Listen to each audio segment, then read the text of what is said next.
HGSE es la gente que sabe de arquitectura en España y Europa, conformada por una dupla venezolano-española que te ofrece la mejor y más amplia gama de servicios en el área arquitectónica, desde la planificación inicial, diseño, proyecto, trámites administrativos, hasta la dirección y gestión de todo lo necesario para ejecutar tu obra, desde cero o remodelaciones.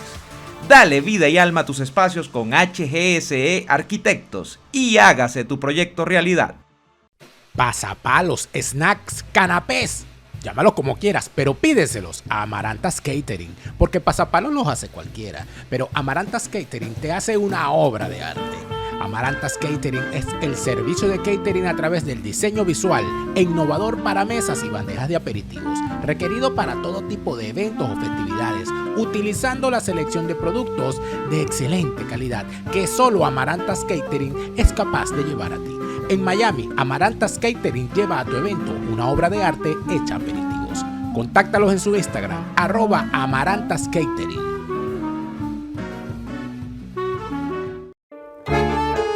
Otra nacionalidad, una visa, reunificación familiar, homologar tus estudios en tu nuevo país. Todo eso es libertad. Cefar Universal te asesora y acompaña en el proceso de obtención de tu segunda nacionalidad, de la certificación de tus antepasados sefarditas o cualquier trámite requerido para la obtención de visas. María Consuelo Míguez es la agente autorizada de Cefar Universal que te ayudará a trascender fronteras. Comunícate ya con María Consuelo Míguez para evaluar tu caso y resolverlo. Cefar Universal, tus antepasados te quieren libre.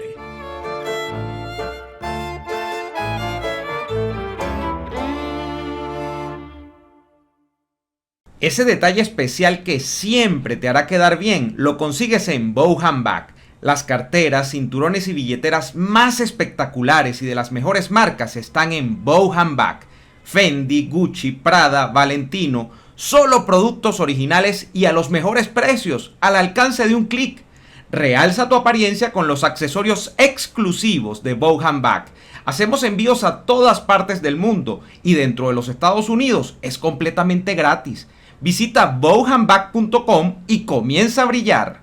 Estamos en otro fin de semana, felices a diferencia de otros que no están tan felices y libres, gracias a Dios, con la conciencia tranquila, a diferencia de otros que ni libres ni con la conciencia tranquila.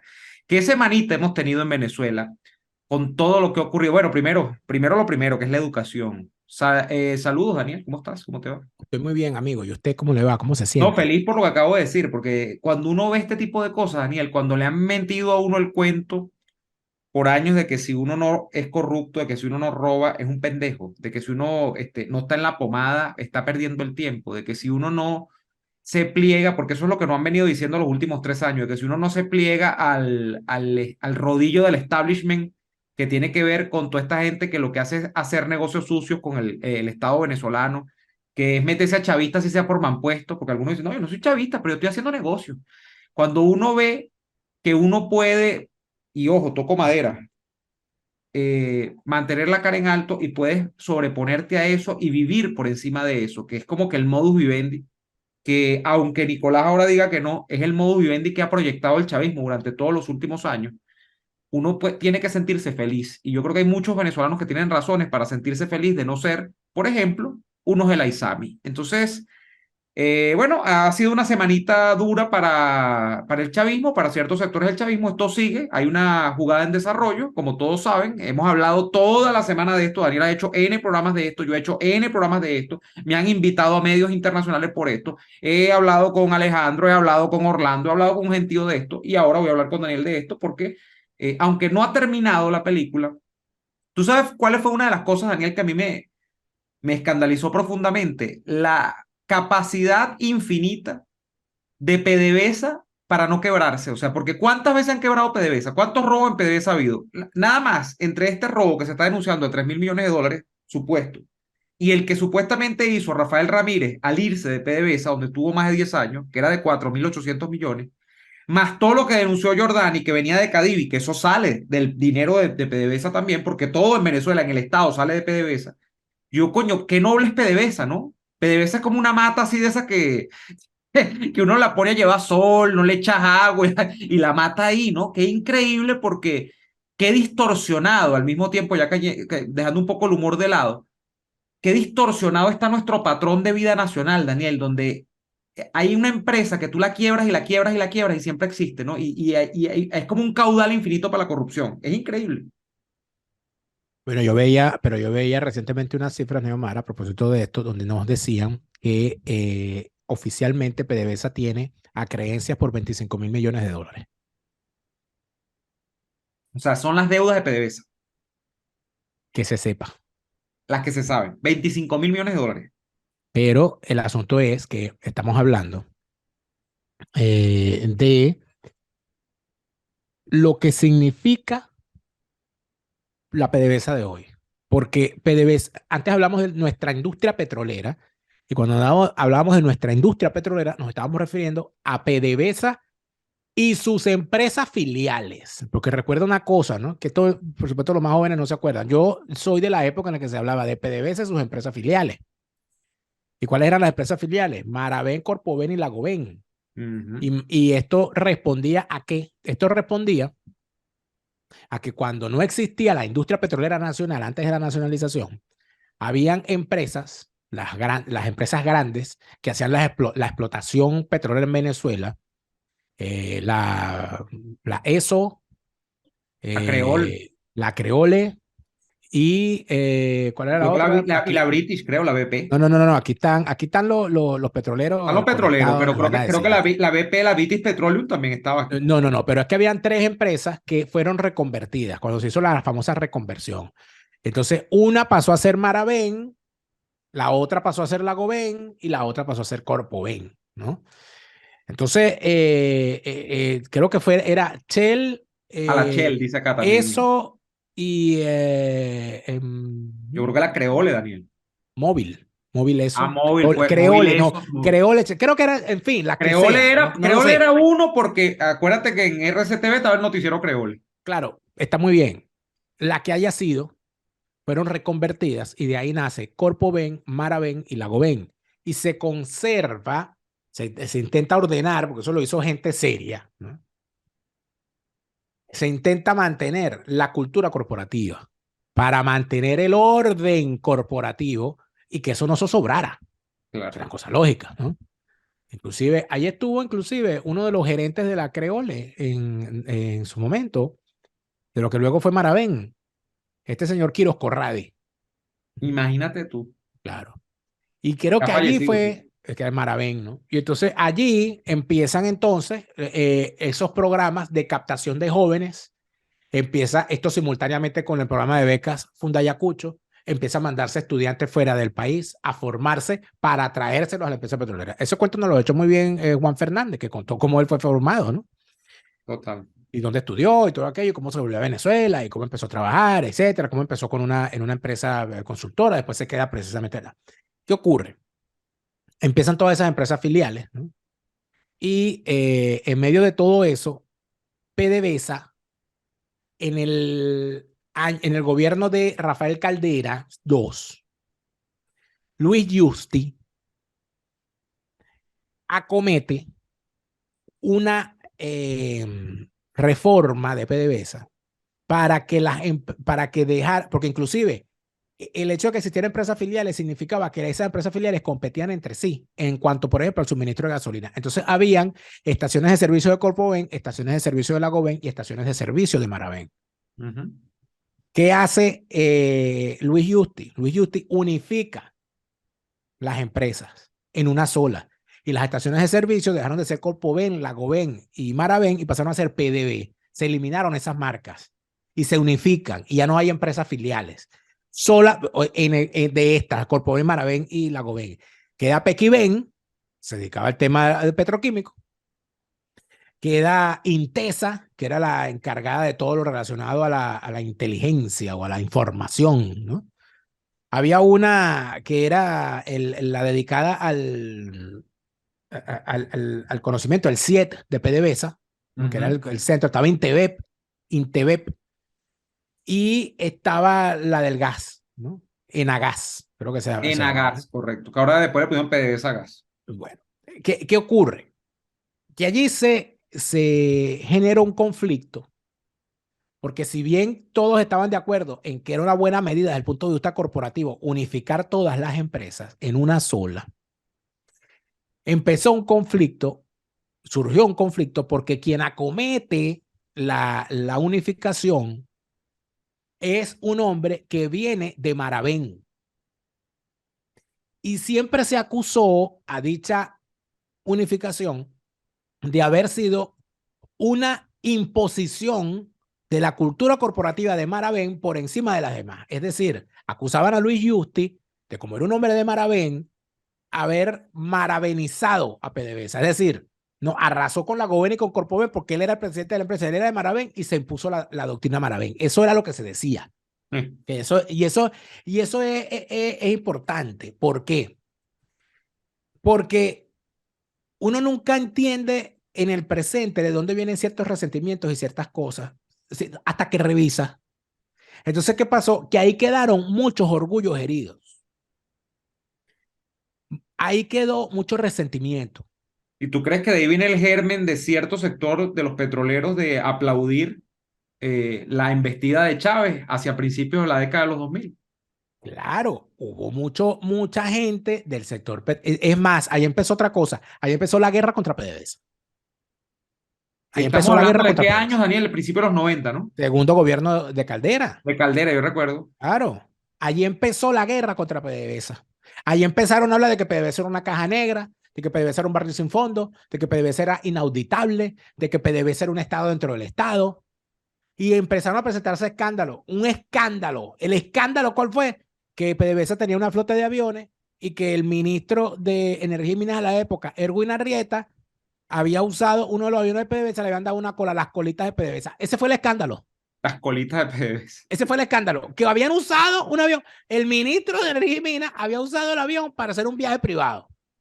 Ay, que son unos privilegiados. O sea, ese fue el escándalo. Imagínate tú, el escándalo fue Daniel, ese. yo recuerdo, claro, yo era muy niño, pero yo recuerdo cuando estalla lo de PDVSA con Chávez, familiares, cosas, hablaban de esto que tú estás mencionando, de PDVSA como caja negra, y sobre todo hablaban de algo que explotó Chávez, que tú también lo acabas de apuntar de refilón, que es el resentimiento en ciertos sectores de los empleados a propósito de una supuesta clase de PDVSA, es decir, que se había creado un sector de trabajadores que estaban, que eran como una población aparte, que no eran venezolanos, sino que era otra gente. Y yo digo, bueno, ¿y qué gran empresa o qué empresa de primera en cualquier país del mundo no genera una clase dentro de sí? ¿O es que la gente que trabaja en Wall Street es igual al conjunto de los trabajadores de los Estados Unidos? Pero ¿O es es que que los tenía, empleados de para la empezar, NASA, que son gente con actitudes técnicas tan avanzadas, son igual que los trabajadores del resto de los sectores de los Estados Unidos? O sea, para es una empezar estupidez. había que ir más lejos, Neomar. Para tú tener a PDVSA en una posición que pudiese competir con las grandes corporaciones petroleras del mundo, tenías que tener un proceso de selección donde entraran gente, no solamente que fuesen los mejores, sino que tuviesen la capacidad de adaptación para un mercado canibalista.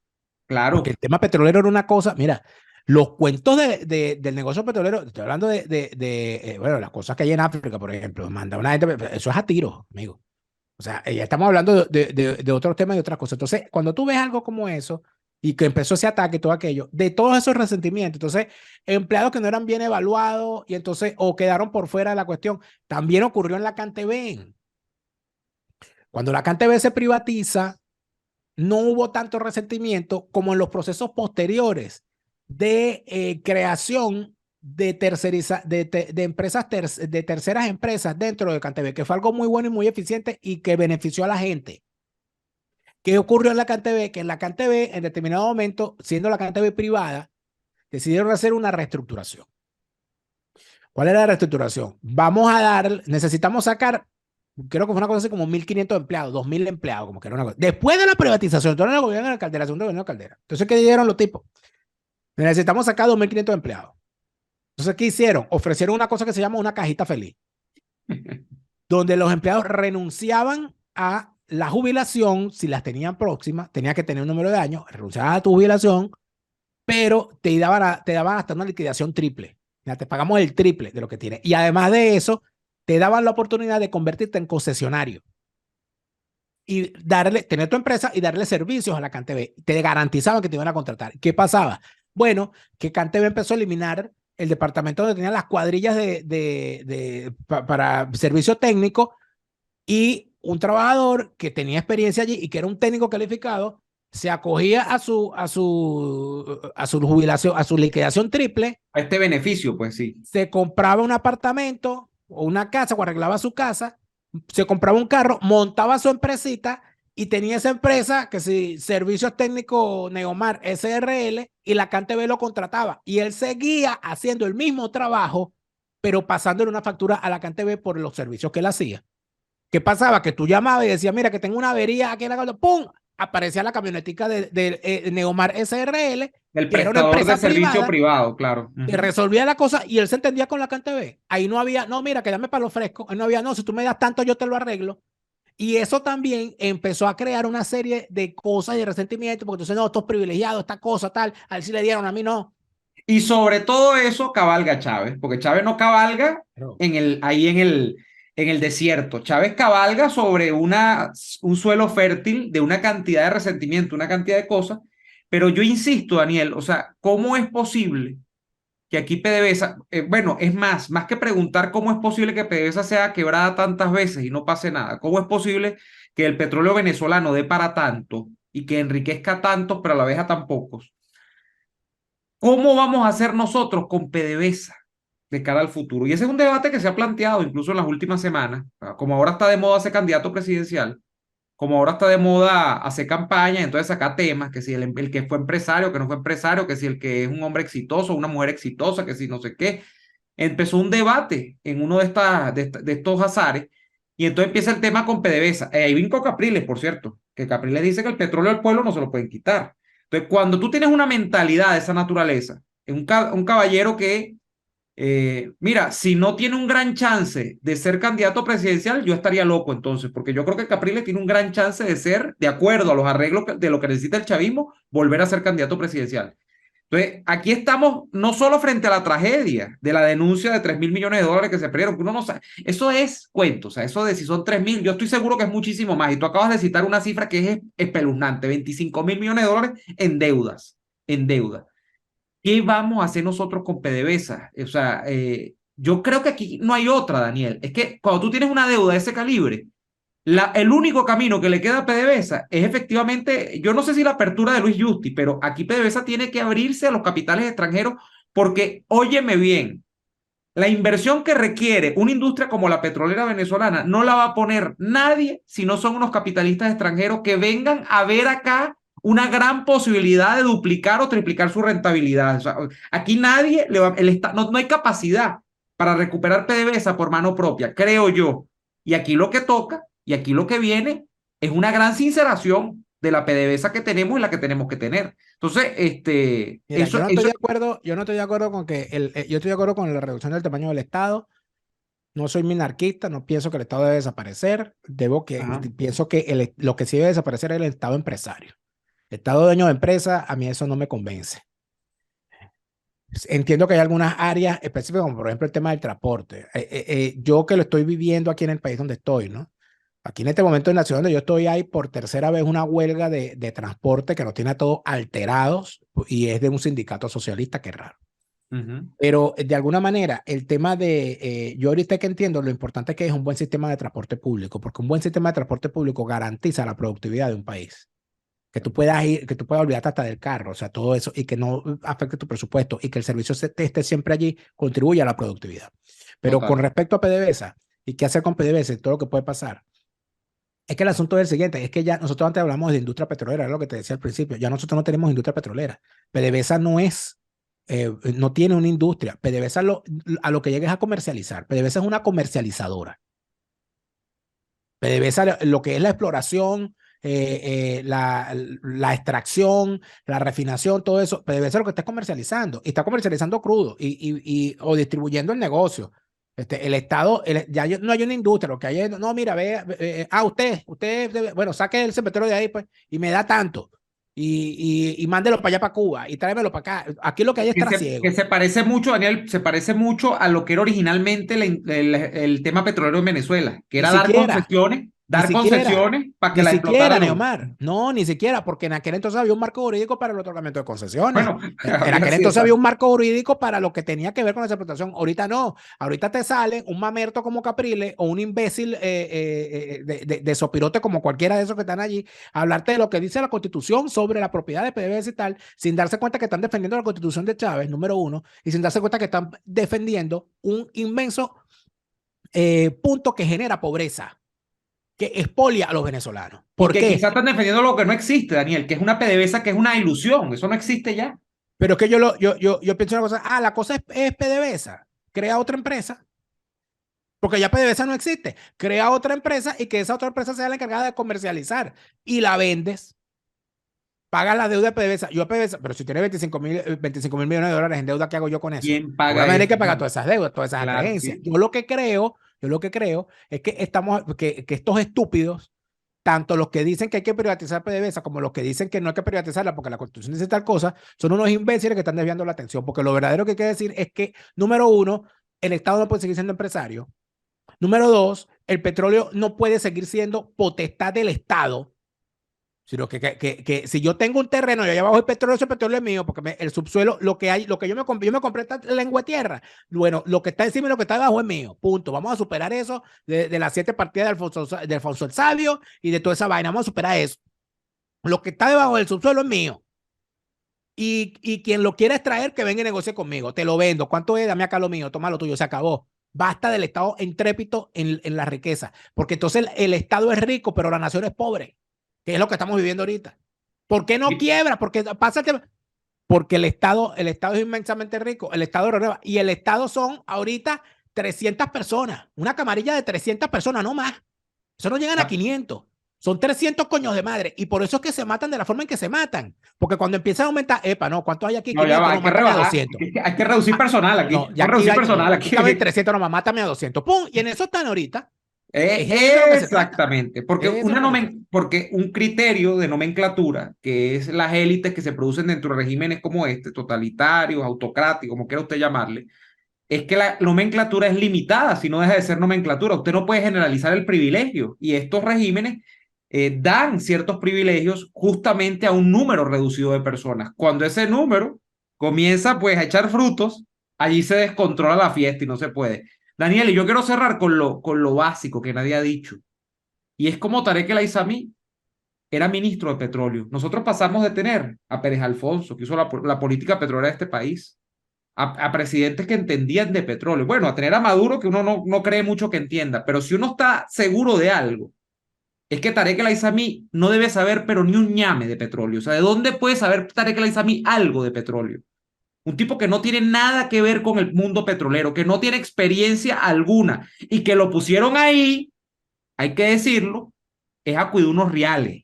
Eso es lo que él estaba haciendo y parece que los cuidó demasiado o los descuidó. Todavía no tenemos muy clara la película, pero que de negocio petrolero, de lo que significa lo que es la principal actividad económica de este país llamado Venezuela, no tiene ni cara, pero ni de a veces metí una chuleta para ver si medio caletreaba algo. O sea, eso no lo ha dicho nadie, Daniel, porque se habla, no, el ministro de petróleo, el ministro de petróleo. ¿Ministro de petróleo con qué méritos? Y eso lo dejamos pasar por bola nosotros también. Nos calamos a Tarek El Aissami varios años allí como ministro de petróleo, pero bueno, eso es lo que hay. Pero Nosotros, ya terminamos el fin de, pero en la ñapa, en mi canal, vamos a hablar de todo lo que se ha quebrado o de parte de lo que se ha quebrado en todos estos años y cómo los tipos quiebran y quiebran y quiebran y vuelven a quebrar y vuelven a quebrar y vuelven a quebrar. y dicen como Castro, ¿no? Como Orlando Castro. Aquí estamos y aquí seguimos. Los Aquí tipos estamos y aquí quiebran y seguimos. siguen, no se van, no se van. Siguen y no terminan Desgraciados, ¿no? jamás. No terminan Mira, jamás. tenemos que dejarlo hasta aquí, pero le recordamos, estamos en Patreon, patreon.com/Neoadolfo, patreon.com/. De la F con tu apoyo, con tu suscripción módica a Patreon. Además, nos ayudas a seguir haciendo estos contenidos. Nos vemos la semana próxima y nos vemos también en La Ñapa, en el canal de Daniel Lara Farías, como todos los domingos, fuera de orden, en La Ñapa. Hasta entonces. ¿Dónde está? ¿Dónde está la gasolina? En toda Venezuela, donde quiera que estés, Radar Gasolina te dice dónde está la gasolina. Descarga ya en tu teléfono la aplicación Radar Gasolina y llega a la estación de servicio con gasolina más cerca de ti. Gánale a las colas con Radar Gasolina, la aplicación colaborativa para Android o iPhone que te dice en toda Venezuela dónde está la gasolina. Radar Gasolina, descárgala ya.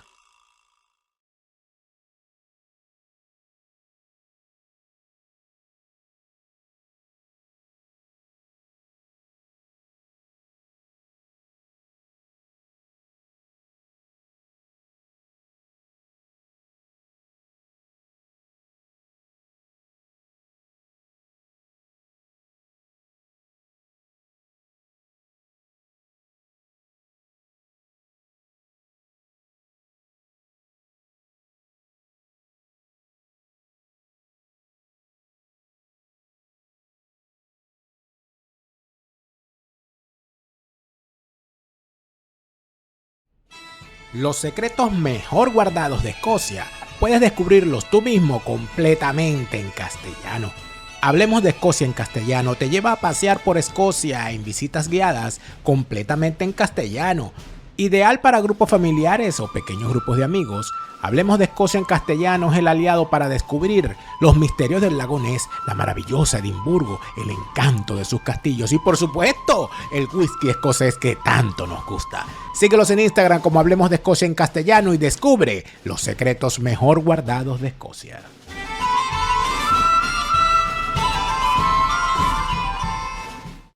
¿Estás en el área de la salud y quieres equiparte con lo mejor en insumos? Te tenemos una opción increíble y a los mejores precios del mercado. From Distribution, venezolanos que desde Suecia distribuyen a España y toda Latinoamérica la más amplia gama de productos médicos de la más alta calidad. Desde una inyectadora pasando por batas médicas o vendajes hasta los productos para tu clínica veterinaria. Contáctalos al correo info@fromdistribution.com. Deja los recursos que día a día usas en tu centro de salud en buenas manos. From Distribution, excelencia en insumos médicos. La migración comienza dentro de nosotros. Wilmer Lizardo lo cuenta en Una vida en 5 años, su libro de memorias migratorias en la que cualquier venezolano puede verse reflejado. Una vida en 5 años nos relata cómo el camino de un migrante comienza desde el momento en que decide que hay que irse y quizás no termina al llegar a un nuevo destino. Una vida en 5 años de Wilmer Lizardo, la aventura de migrar que todo venezolano debe conocer. A la venta ya a nivel mundial en Amazon.